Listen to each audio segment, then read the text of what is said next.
Selamat datang di Awakening Live lainnya, Awakening Wednesdays. Saya Jennifer Leclerc, pendiri gerakan Global Awakening Prayer Hubs, dan hari ini kita akan membahas membedakan gangguan setan terhadap perantaraan.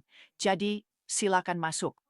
Sebelum kita mulai, saya ingin mengingatkan Anda, saya sedang membina penjaga menara, pendoa syafaat profetik, dan pejuang doa kebangunan rohani. Bergabunglah secara resmi bersama kami untuk mendapatkan pelatihan yang lebih mendalam, pembinaan komunitas, dan masih banyak lagi. Kunjungi awakeningprayerhubs.com dan bergabunglah dengan gerakan ini. Hari ini kita akan belajar lagi, dan saya akan menguraikan beberapa materi dari Intercessors Devotional saya.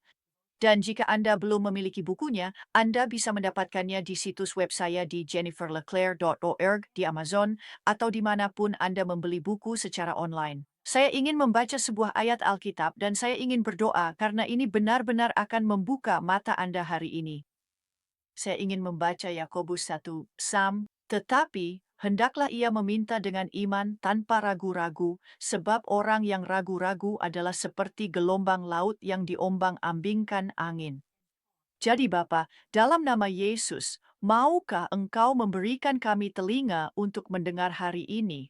Tolong kami untuk membedakan apa yang belum kami lihat, suara-suara yang belum kami sadari sebagai hal yang merugikan dalam perantaraan kami. Tuhan berikan kami telinga untuk mendengar firman-Mu, dan tolong kami untuk memahami kitab suci-Mu yang kudus. Dalam nama Yesus, amin dan amin. Baiklah, langsung saja kita bahas. Berikut ini adalah salah satu dari banyak musuh sang pendoa syafaat. Padahal kayakan dia menyiapkan yada dan Anda mungkin mengira itu Isabel. Baiklah, wanita akan bawa menjadi musuh yang sah.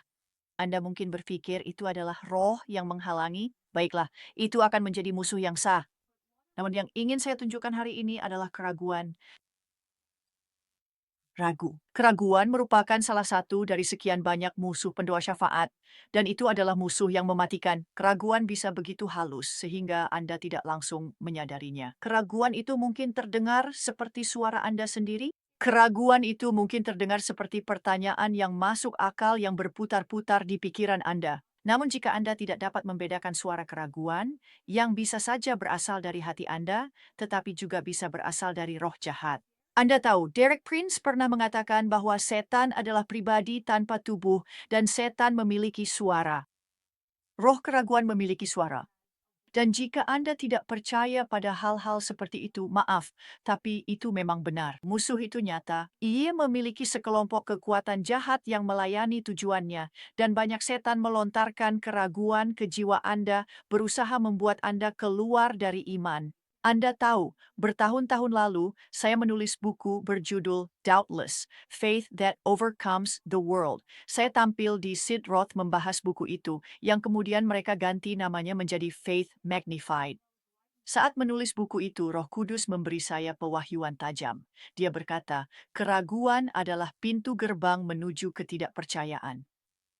Dan Yesus tidak bisa bekerja di dalam ketidakpercayaan. Dia bekerja di ranah iman. Bukan keraguan, bukan ketakutan, bukan kekhawatiran, bukan kecemasan, bukan ketidakpercayaan. Jadi word di mana ada keraguan, Anda isengnya ada dekat dengan tidak ada perian. Jadi mari kita lihat definisi dari keraguan. Ragu berarti merasa tidak yakin.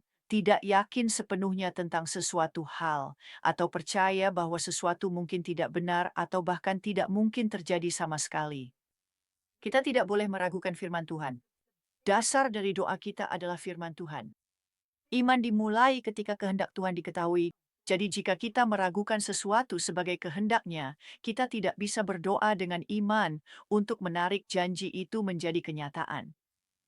Jika kita tidak yakin Tuhan bermaksud seperti yang dikatakan, maka kita tidak akan mampu melepaskan atau menggunakan ukuran iman yang Dia berikan kepada kita untuk melihat, menerima, dan berjalan dalam janji yang Dia buat.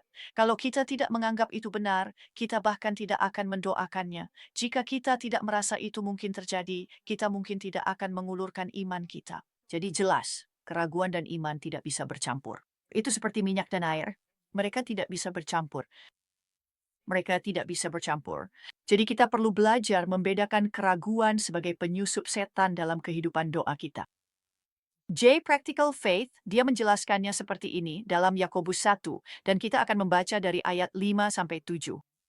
Dia berkata, "Jika di antara kamu ada yang kekurangan hikmat, hendaklah ia memintanya kepada Allah, yang memberikan kepada semua orang dengan murah hati dan tanpa mencela, dan itu akan diberikan kepadanya.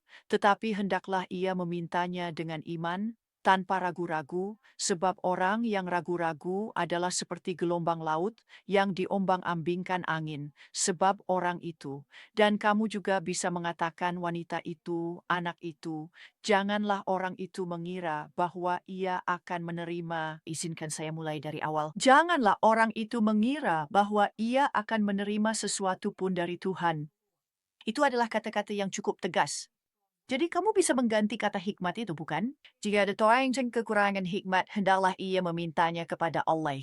Kamu bisa mengganti kata hikmat dalam ayat itu dengan hampir apa saja yang sesuai dengan kehendak Allah, dan itu tetap berlaku.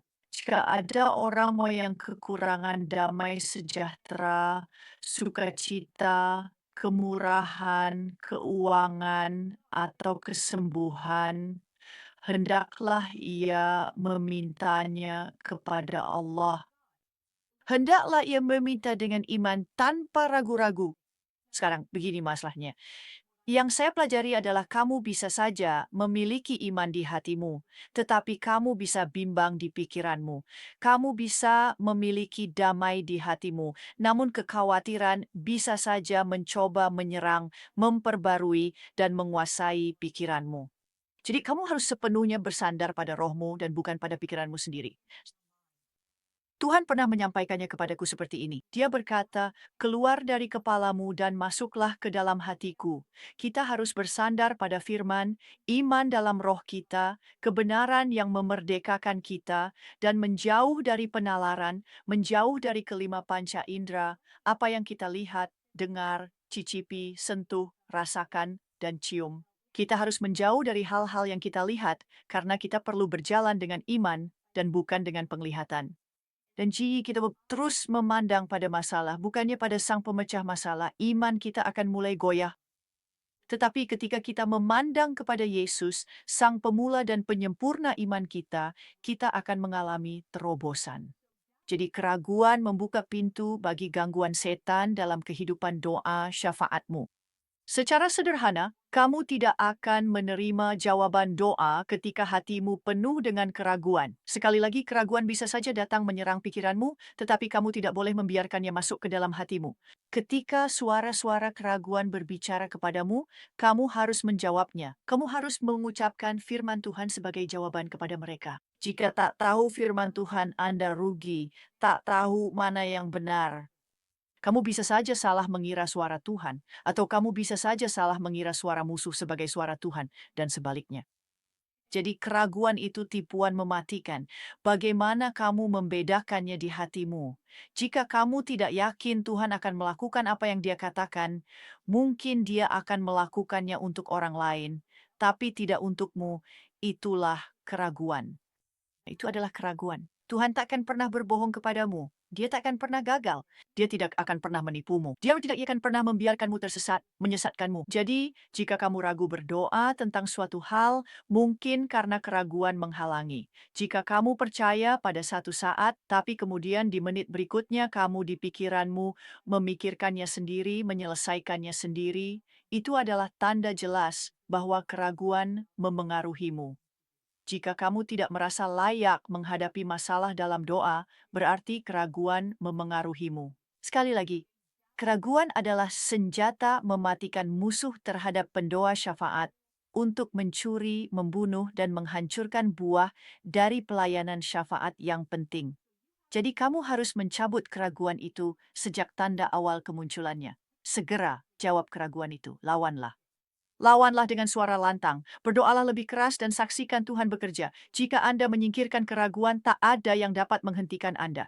Tuhan bukanlah manusia, sehingga Dia tidak bisa berbohong. Dia mendengar dan menjawab doa ketika kita berdoa sesuai kehendaknya. Dan izinkanlah aku berdoa untukmu sekarang. Ingatlah kawan, pusat doa kebangkitan. Kami ada di sekitar 10 negara. Kami berencana mendirikan pusat doa di setiap kota di dunia. Anda bisa melakukannya melalui Zoom, telepon, atau langsung. Cek saja. Ada hadiah gratis di sana untuk Anda hanya dengan mengeceknya di awakeningprayerhubs.com. Izinkan aku berdoa. Bapa, dalam nama Yesus, tolong kami membedakan suara keraguan yang berbicara pada jiwa kami. Tolong kami melihat iblis ini apa adanya. Ini adalah musuh yang berusaha membuat kami bimbang, menjauhkan kami dari yang terbaik darimu. Jadi kami mematahkan kuasa keraguan dari pikiran dan melangkah ke ranah iman. Janji-janji digenapi. Dalam nama Yesus, amin dan amin. Tuhan memberkati kalian semua. Semoga harimu penuh terobosan. Seluruh dunia sedang dalam krisis dan tanda-tanda zaman semakin cepat. Kita sedang berada di momen penting dalam sejarah dan musuh tahu waktunya sudah singkat. Namun pada tahun 2007, Tuhan membangunkan saya lewat tengah malam dan berbicara ke hati saya tentang kebangkitan besar yang ketiga. Sekarang Sides kita lebih dekat dari sebelumnya. Itulah sebabnya saya memanggil 1 juta pendoa syafaat yang rindu kebangunan rohani untuk bergabung bersama saya membuat permohonan baru ke surga. Saya memanggil para pejuang doa sisa untuk berkumpul dalam satu hati menahan kegelapan yang menyerang gereja-gereja kita, keluarga kita, dan bangsa-bangsa kita. Musuh sedang mengamuk. Kemurtadan besar sedang berlangsung, namun Tuhan selalu menanggapi doa dan puasa yang dilakukan bersama-sama. Bergabunglah dengan saya dan para pendoa syafaat di lebih dari 100 negara di Awakening Prayer Hubs. Bersama kita dapat melimpahkannya sejarah. awakeningprayerhubs.com. Bergabunglah dengan gerakan ini.